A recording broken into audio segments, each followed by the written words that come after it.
Hello friends आप सभी लोगों का स्वागत है आपके अपने परिवार यूट्यूब चैनल फ्रेशर क्लासेस में। तो फ्रेंड्स हम लोग जो है आज साइंस का विज्ञान का प्रैक्टिस सेट नंबर 5 करेंगे, ठीक है। तो जो भी student Bihar DElEd entrance exam 2024 की तैयारी कर रहे हैं उनके लिए ये हेल्पफुल रहेगा, क्योंकि ये आपका प्रैक्टिस सेट 2023 का है। तो चलते हैं, क्वेश्चन स्टार्ट करते हैं। लाइम जल है, मतलब लाइम जल का यहाँ पर आपसे सूत्र पूछ रहा है, ठीक है। तो यहाँ पर सूत्र पूछ रहा है, मतलब फॉर्मूला पूछ रहा है, ठीक है। तो लाइम जल का सूत्र क्या होता है? CaOH2, ठीक है। ये होता है आपका सूत्र। इसी को कहते हैं क्या? लाइम जल। इसी को कहते हैं, और क्या कहते हैं इसी को कहते हैं चूने का पानी भी इसी को कहते हैं, ठीक है। और इसी का अगर देखा जाए तो रासायनिक, जिसका रासायनिक नाम होता है वो क्या होता है? इसका रासायनिक नाम होता है कैल्शियम हाइड्रोक्साइड। क्या नाम होता है? Calcium hydroxide. हिंदी में इसको कैसे लिखेंगे?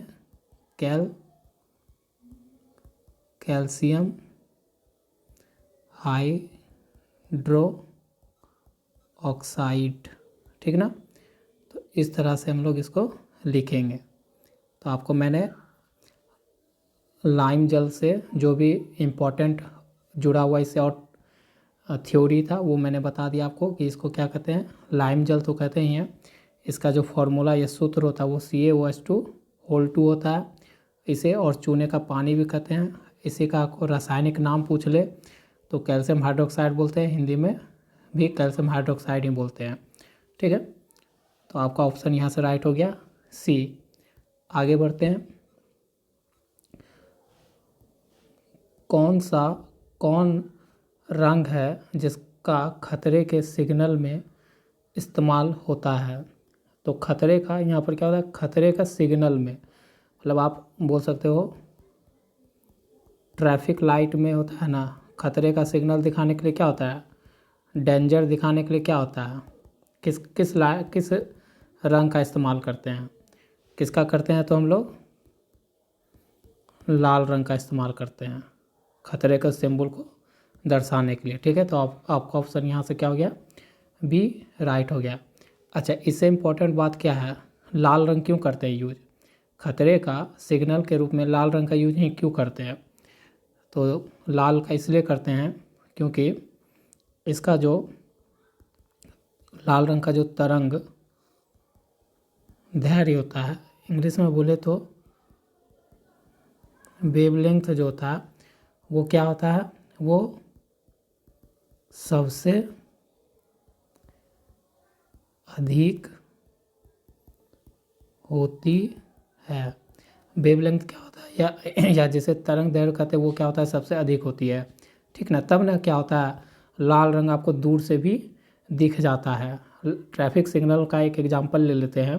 तो ट्रैफिक सिग्नल हमारा रेड लाइट बढ़ता है तो क्या होता है? दूर से ही दिख जाता है। तो लाल कलर का वेवलेंथ क्या होता है? तरंग दैर्घ्य क्या होता है? सबसे ज़्यादा होता है। इसलिए खतरे का सिग्नल में क्या होता है? लाल रंग का यूज किया जाता है। और दूसरा कारण क्या है? दूसरा इसका एक और इम्पॉर्टेंट है कि ये लाल रंग का जो विक्षेपित होता है, विक्षेपित मतलब मतलब मुड़ने का, मतलब क्या बोलते हैं उसको? इंग्लिश में क्या बोल सकते हैं उसको? डाइवर्ज होने का।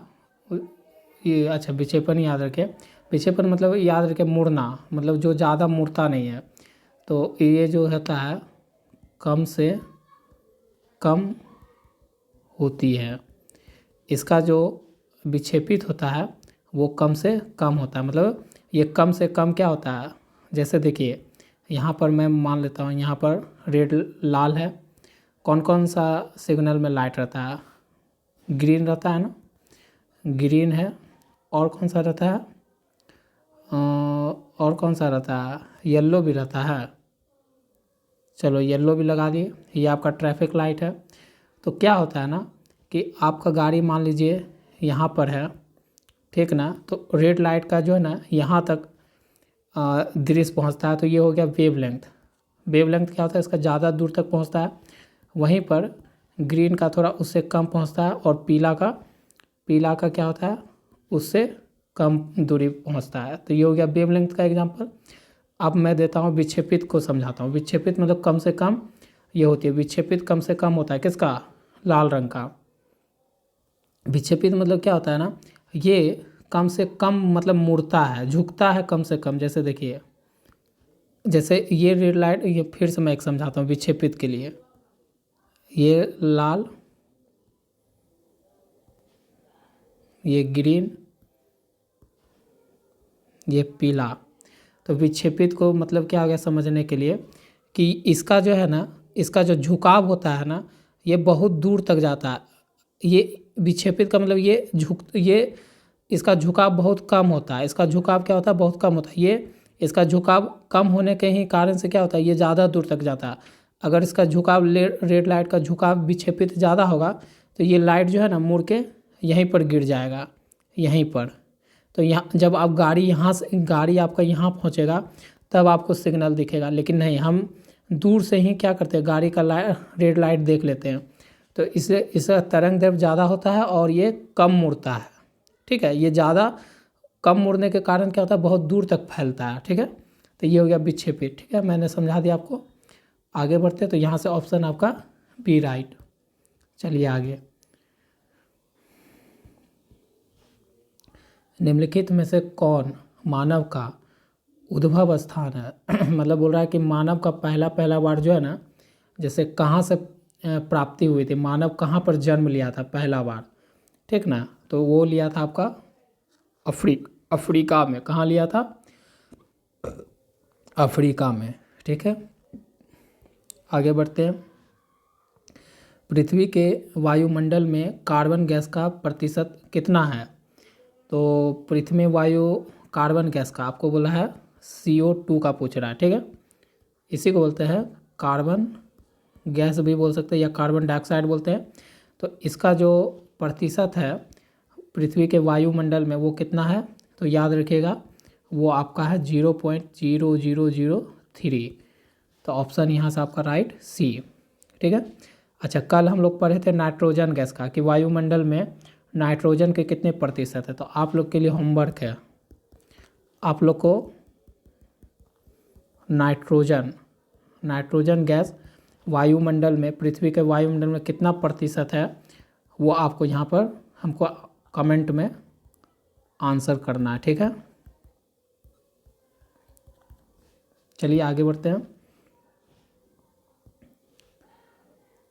विटेकर ने वर्गीकरण के लिए कितने मानदंडों का उपयोग किया था। तो विटेकर ने कितने मापदंडों का उपयोग किया था, तो आपका किया था 5। ठीक है, वो 5 कौन कौन थे, तो नाम देख लीजिए। वो थे आपके मोनेरा, दूसरा क्या था प्रोटिस्टा, तीसरा क्या था फंजाई, चौथा क्या था प्लांटी, ठीक है, और चौथा क्या था, ये पांचवा एनिमेलिया।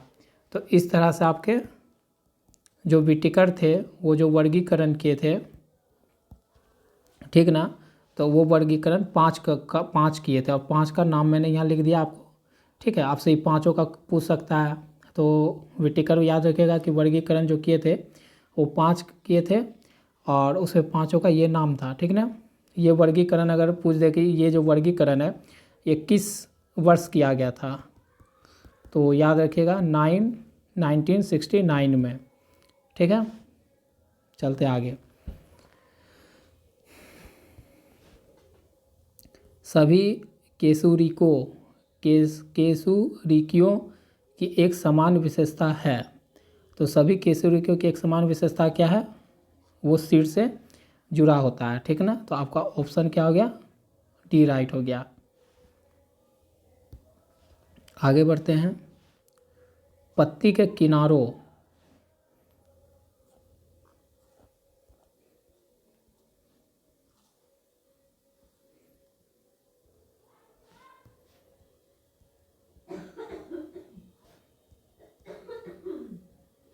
ये हो गया पत्ती।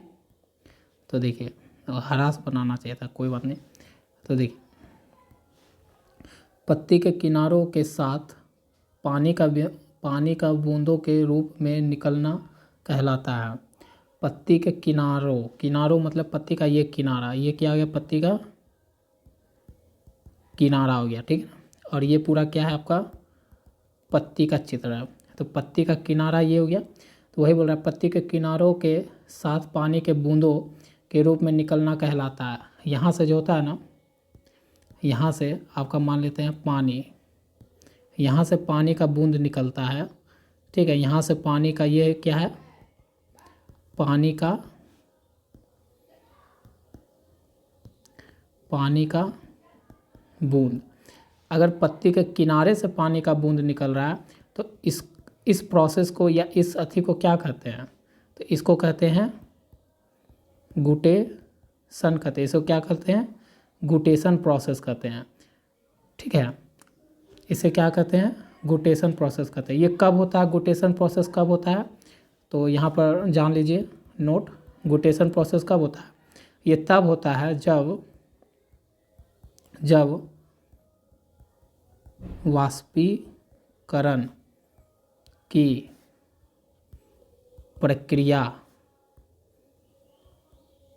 कम होती है तो देखिए क्या होता है, जब वाष्पीकरण का पत्तों से प्रक्रिया अगर कम हो जाता है, मतलब ये पत्ते का ये जो स्टोमाटा छिद्र होता है उससे वाष्पीकरण नहीं हो पाता है जल का, पानी का पत्ती से, तो वो पानी कहाँ से, उसके किनारा से है ना रिस के गिरता है, जिसे क्या कहते हैं, गुटेशन कहते हैं, ठीक है। जिसे क्या कहते हैं, गुटेशन कहते हैं।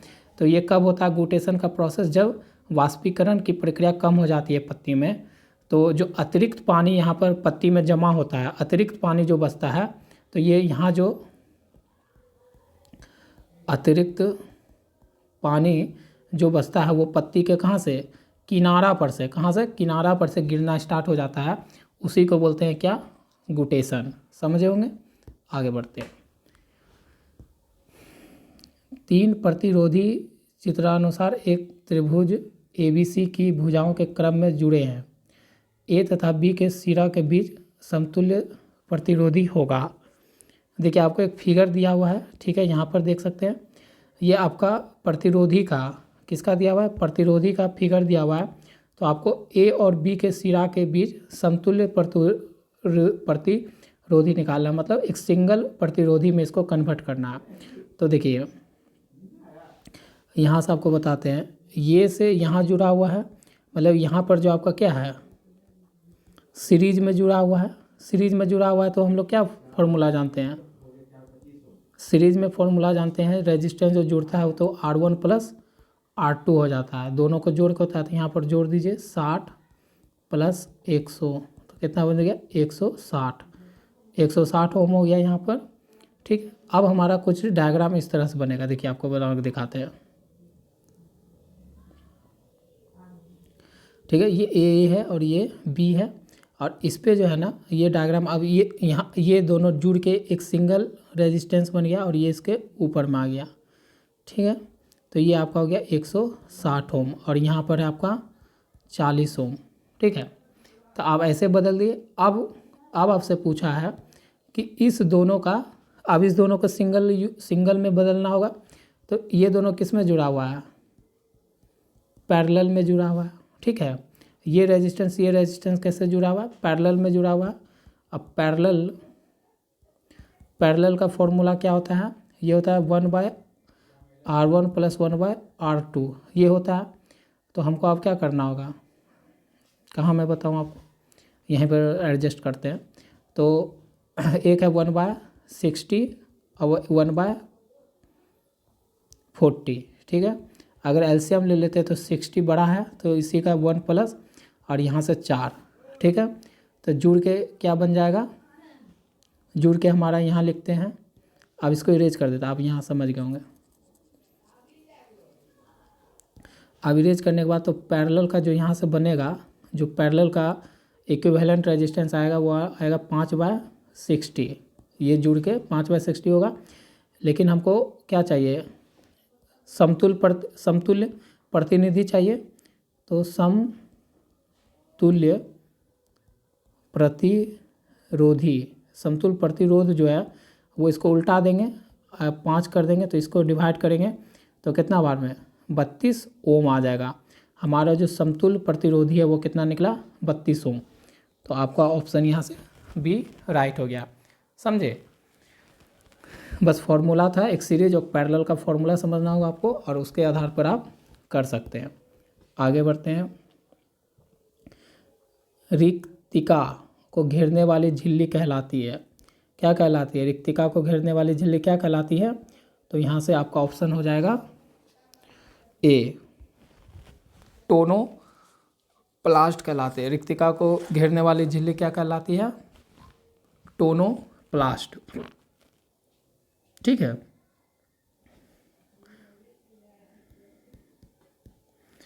अच्छा, रिक्तिका को घेरने वाली झिल्ली क्या कहलाती है, टोनोप्लास्ट। एक ठीक है, आगे बढ़ते हैं कि इसे एक इम्पॉर्टेंट बात आपको बता दें।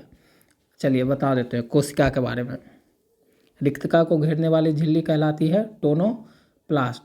अच्छा, जंतु में जो कोशिका होता है ना, जंतु में जो कोशिका में रिक्तिका जल संतुलन का कार्य करती है। रुक जाइए बताते हैं आपको। हाँ तो देखिए, इससे कुछ रिक्तिका से कुछ जुड़ा हुआ इम्पोर्टेंट देख लेते हैं। इम्पोर्टेंट नोट कुछ इससे जान लेते हैं कि आपका अगला एग्ज़ाम हो तो उसमें हो सकता है यहाँ से आपका कुछ इम्पोर्टेंट पूछ ले। तो देखिए, रिक्तिका का 2 काम है, एक जंतु में, जंतु कोशिका में, और एक है आपका पादप कोशिका में। तो जंतु कोशिका में इसका क्या काम है, किसका, रिक्तिका का क्या काम है। तो इसमें जंतु कोशिका में जो है ना, रिक्तिका जो होता है, रिक्तिका जल संतुलन का कार्य करती है, ठीक है। ये आपका जंतु कोशिका में जो रिक्तिका होता है वो क्या करता है, काम क्या करता है, जल संतुलन का कार्य करती है। और पादप में क्या करता है, पादप कोशिका में रिक्तिका क्या करता है, पादप कोशिका में रिक्तिका जो है वो, रिक्तिका जो है, पादप कोशिका में रिक्तिका जो है वो कठोरता प्रदान करती है, ठीक ना। तो इस तरह से हो गया। और एक चीज़ और जान लीजिए कि जो आपका, और एक और इम्पोर्टेंट बात जान लीजिए कि ये जो रिक्तिकाएँ होती है, जंतु कोशिका की जो रिक्तिकाएँ होती है, कैसे लिखे, यहाँ लिख देते हैं। जंतु कोशिका का रिक्तिका, ठीक है, जंतु कोशिका का रिक्तिका और पादप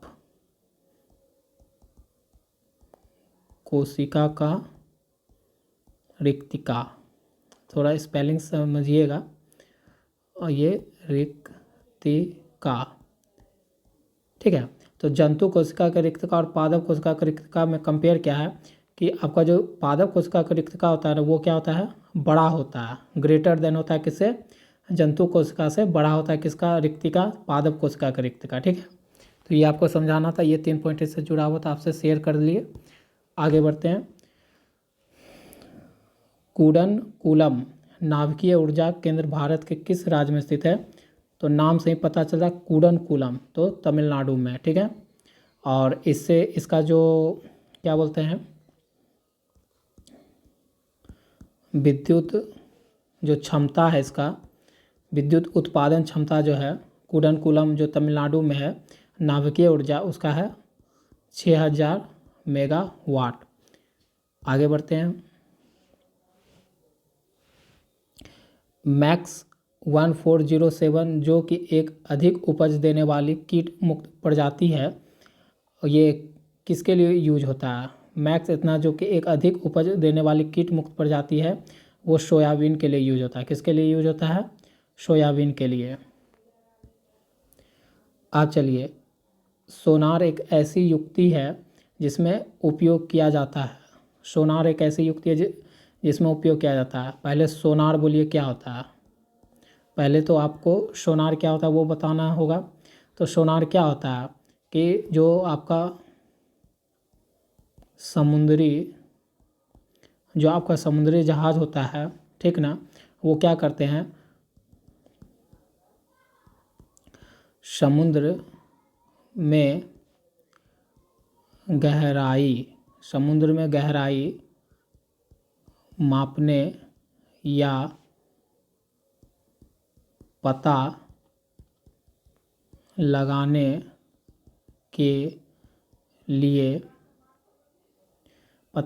के लिए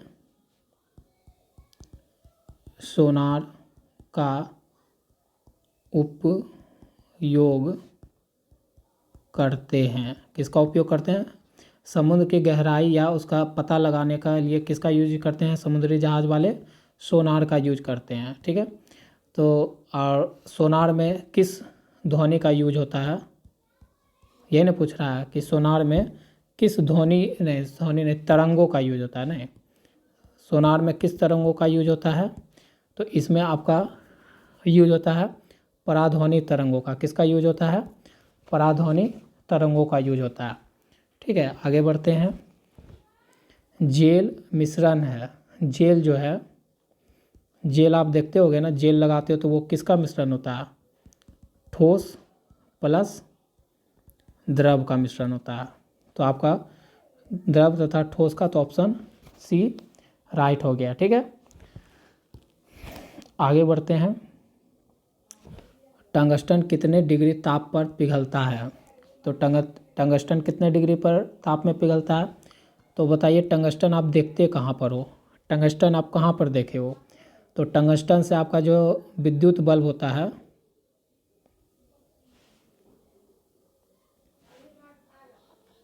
जो आपका विद्युत बल्ब होता है ना, उसका जो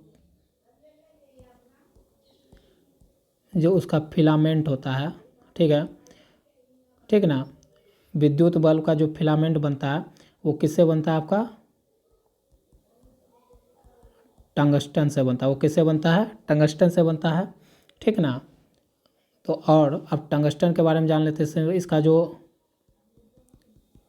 बॉइलिंग पॉइंट होता है या हीटिंग पॉइंट जो भी बोल सकते हैं, बॉइलिंग नहीं, हीटिंग पॉइंट बोल दिए। ठीक ना, बॉइलिंग मतलब खौलता तो रू है। जो इसका हीटिंग पॉइंट होता है, ये क्या होता है? ये हाई बहुत होता है। मेल्टिंग, ये इसका जो मेल्टिंग पॉइंट होता है ना, वो क्या होता है? बहुत ही हाई होता है। ठीक है, हीटिंग पॉइंट, यार गलत लिख दिया मैं, यहाँ मेल्टिंग पॉइंट लिखिए। यहाँ जो मेल्टिंग पॉइंट होता है वो बहुत ही हाई होता है। मेल्टिंग पॉइंट का हिंदी क्या हो कह सकते हैं? इसका जो गलनांक होता है, गलनांक जो होता है, गलनांक बिंदु क्या होता है? बहुत उच्च होता है, बहुत उच्च होता है। ठीक है, देखिए, इंग्लिश वालों को इंग्लिश वाले में थोड़ा समझा देते हैं, हिंदी वालों को हिंदी वाले में समझाते हैं, तो कन्फ्यूज मत होइएगा। ठीक है, तो टंगस्टन जो आपको देखने के लिए कहाँ मिलता है? विद्युत बल्ब का जो फिलामेंट बना होता है वो किससे बना होता है? टंगस्टन से बना होता है। ठीक है, और इसका जो मेल्टिंग पॉइंट होता है या इसको हिंदी में गलनांक जो बिंदु होता है, इसका ये क्या होता है? बहुत ही उच्च होता है। तो वो कितना होता है? वो आपका होता है 3422 डिग्री सेल्सियस होता है। वो कितना होता है? 3422 डिग्री सेल्सियस होता है। ठीक ना, तो आपका यहाँ से ऑप्शन राइट हो गया डी। आगे बढ़ते हैं। इस पे एक और चीज़ याद रखिएगा। ठीक ना, कि ये तो देखिए उसका गलनांक बिंदु होता है, मेल्टिंग पॉइंट होता है। पर मतलब इतना तापमान पे पहुंच जाएगा ना, इतना टेम्परेचर पे ये जब पहुंच जाता है तब ये क्या करना, पिघलना स्टार्ट करेगा। कौन? वायर, जो टंगस्टन वायर होता है। लेकिन तो ये प्रकाश कितने टेम्परेचर पे देता है, पूछ देगा कि जो टंगस्टन वायर होता है वो प्रकाश कितने पे देता है। तो प्रकाश के लिए याद रखिएगा वो 2700 डिग्री सेल्सियस पे आपको प्रकाश देता है। ठीक है, आगे बढ़ते हैं। एक बालक अपने घर से पूर्व दिशा में 100 मीटर की दूरी 50 सेकंड में तय कर अपनी दिशा बदल लेता है और पुनः 100 मीटर की दूरी 50 सेकंड में तय कर वापस घर लौट आता है। तो इस बालक का औसत वेग क्या है? देखिए बहुत सिंपल है। मान लीजिए ए यहाँ है और बी यहाँ है। एक बालक, मतलब एक बालक मान लेते हैं कि यहाँ है, अपने घर से पूरब दिशा में, पूरब दिशा इधर पड़ेगा, पूरब दिशा में कितना जाता है, 100 मीटर की दूरी कितना में, टाइम दिया हुआ 50 सेकेंड में चलता है। ठीक है, तय कर अपनी दिशा बदल लेता है। फिर ये मतलब 50 सेकेंड में ये यहाँ से यहाँ तक चल जाता है। ठीक है, अब बोलता है कि फिर 100 मीटर की दूरी वो 50 सेकेंड में तय कर वापस घर लौट आता है। फिर क्या होता है, फिर वो बंदा इसी उधर से फिर 100 मीटर तय करके उसी समय में, कितना समय, 50 सेकेंड में वापस ए तक लौट आता है। ठीक है, तो उस बालक का औसत वेग क्या है, आपसे पूछा है उस बालक का औसत वेग क्या है, मतलब एवरेज पूछा है। तो देखिए पहले तो इसका जितना डिस्टेंस तय किया गया वो निकालना होगा हम लोग को। तो विस्थापन पहले निकाल लेते हैं। विस्थापन कितना हो गया, तो विस्थापन इधर से 100 गया और इधर से 100 आ गया, तो विस्थापन टोटल कितना हो गया, 0 मीटर हो गया। और समय क्या लगा उसको, 50 सेकेंड इधर से गया, अब 50 सेकेंड उधर से आने में लगा, तो मतलब टोटल 100 सेकेंड लगा। ठीक है, तो इस तरह से जब हम उसका अब क्या निकालेंगे, उसका वेग निकालेंगे। वेग निकालने का फॉर्मूला क्या होता है, वेग निकालने का फॉर्मूला होता है आपका विस्थापन भागा में समय। तो यहाँ पर विस्थापन तो 0 किया है और समय लगा टोटल 100, तो बन गया 0 मीटर पर सेकेंड। तो आपका आंसर यहाँ से क्या आ गया, 0 मीटर पर सेकेंड। आपको मैं पूरा अच्छे से समझाने का हमेशा प्रयास करता हूँ और आपको समझ में आता ही होगा। ठीक है, आगे बढ़ते हैं। इनमें से कौन सबसे सक्रिय धातु है? इनमें से सबसे सक्रिय धातु कौन है, आपका लोहा। ठीक है, ऑप्शन बी राइट हो गया। लेकिन अगर वास्तव में पूछा जाए, वास्तव में देखिए इस क्वेश्चन के अनुसार तो लोहा आपका सक्रिय है। लेकिन आपसे अगर पूछ दे कि वास्तव में सबसे सक्रिय धातु कौन है, तो वो है आपका, कौन है बताइए, वो आपका पोटेशियम। कौन होता है वो, पोटेशियम, जिसको इंडिकेट किससे करते हैं, के लेटर से। ठीक है, आगे चलते हैं। एथेनोइक अम्ल का जलीय विलयन कहलाता है, क्या कहलाता है, एथेनोइक अम्ल का जलीय विलयन आपका कहलाता है सिरका। क्या कहलाता है, सिरका कहलाता है। एथेनोइक अम्ल को ही कहीं कहीं आपको एथेनोइक अम्ल लिखा मिलेगा और कहीं कहीं इसी का अन्य नाम क्या होता है, इसका अन्य नाम हो जाता है एसेटिक, इसी को एसिटिक अम्ल भी कहते हैं। ठीक है, ठीक ना, और ये किस में पाया जाता है, सिरका में। ठीक, चलिए आगे। और इसका स्वाद कैसा होता है, सिरका का स्वाद कैसा होता है, खट्टा होता है। इसका यूज कहाँ पर करते हैं, इसका उपयोग कहाँ करते हैं, अचार को प्रिजर्व करने में इसका यूज कहाँ होता है, तो अचार बनाने में किया जाता है, अचार बनाने में किया जाता है। ठीक है, वाष्पीकरण की प्रक्रिया के कारण वस्तुएं, वाष्पीकरण की प्रक्रिया के कारण वस्तुएं क्या हो जाती है? ठंडी होती है। क्या होती है? ठंडी होती है। आप ही देखो, आप ही एक चीज़ देखो, गर्मी के मौसम में, समर सीजन में, मतलब गर्मी के मौसम में आपको एक लाइव एग्जांपल देते हैं कि गर्मी के मौसम में क्या होता है। आप जब पसीना निकलता है, आपका स्वेट जो पसीना होता है, पसीना निकलता है और वो जब धूप से या हवा से सूखता है गर्मी के मौसम में, तो आपको कैसा महसूस होता है? शरीर में ठंडक महसूस होता है ना। तो वही बोल रहा है कि वाष्पीकरण की प्रक्रिया जब होती है तो हमें कैसा महसूस होता है? उसके द्वारा ठंडक महसूस होता है। आगे बढ़ते हैं। m और 4m द्रव्यमान की दो वस्तुएं समान गतिज ऊर्जा से चलायमान हो तो उसके वेग का अनुपात है। देखिए यहाँ पर आपको दो वस्तु दिया, एक वस्तु एक यहाँ मान लेते हैं, एक वस्तु यहाँ मान लेते हैं। इसका जो है द्रव्यमान m दिया हुआ है और इसका जो है वेग जो है हम मान लेते हैं v1 मीटर पर सेकेंड। और यहाँ पर जो है इसका द्रव्यमान जो है उसको 4m मान लेते हैं और इसका जो वेग है वो हम v2 मीटर पर सेकेंड मान लेते हैं। ठीक है, इतना मान लेते हैं। अब क्या बोल रहा है? वस्तुएं समान गतिज ऊर्जा, और गतिज ऊर्जा का फॉर्मूला क्या होता है? गतिज ऊर्जा का फॉर्मूला क्या होता है? गतिज ऊर्जा का फॉर्मूला क्या होता है? हाफ mv² होता है। तो इसके लिए भी हाफ mv1 का स्क्वायर और इसका लिखते हैं हाफ, यहाँ पर द्रव्यमान क्या है 4m और यहाँ पर v2 का स्क्वायर। ये दोनों आपस में क्या है? यहाँ क्या बोल रहा है? समान बोल रहा है। ये दोनों आपस में क्या है? बराबर है। ठीक ना। जब बराबर है तो ये से ये ख़त्म, m से m ख़त्म। ठीक है, अब क्या बचा? अब बचा यहाँ पर v1 का स्क्वायर और यहाँ बचा v2 का स्क्वायर और आगे में 4।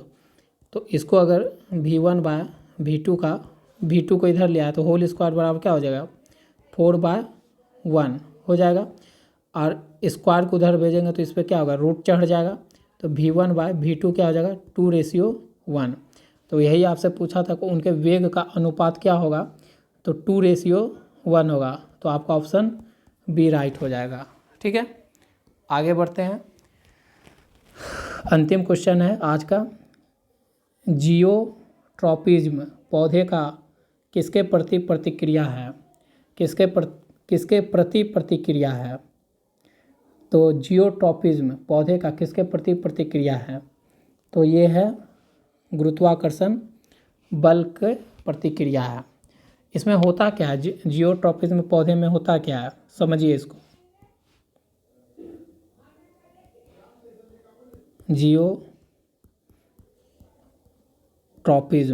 जियोट्रॉपिज्म समझते हैं आप हम लोग। तो जियोट्रॉपिज्म के कारण क्या होता है? इसके कारण क्या होता है? इसके कारण क्या होता है कि जो पौधे का जो जड़ होता है, पौधे का क्या होता है? जड़ होता है। जड़, पौधे का जो जड़ होता है वो क्या होता है? नीचे की ओर बढ़ती है। और दूसरा, इसका जो तना होता है, पेड़ पौधे का जो तना होता है या क्या होता है? पत्तियाँ, ये क्या होता है? ये ऊपर की ओर बढ़ती है। ये किसके कारण होता है? तो जियोट्रॉपिज्म के कारण होता है। और ये इसका जो प्रतिक्रिया है वो कौन होता है? इसका गुरुत्वाकर्षण बल के कारण होता है। तो याद रखिएगा, जियोट्रॉपिज्म क्या करता है? पेड़ का जो जड़ होता है उसको नीचे की ओर बढ़ने में मदद करता है और जो पेड़ का तना या पत्ती होता है उसे ऊपर की ओर बढ़ने में मदद करता है। ठीक है, इसी को कहते हैं जियोट्रॉपिज्म, ठीक है। ये पौधे में होता है।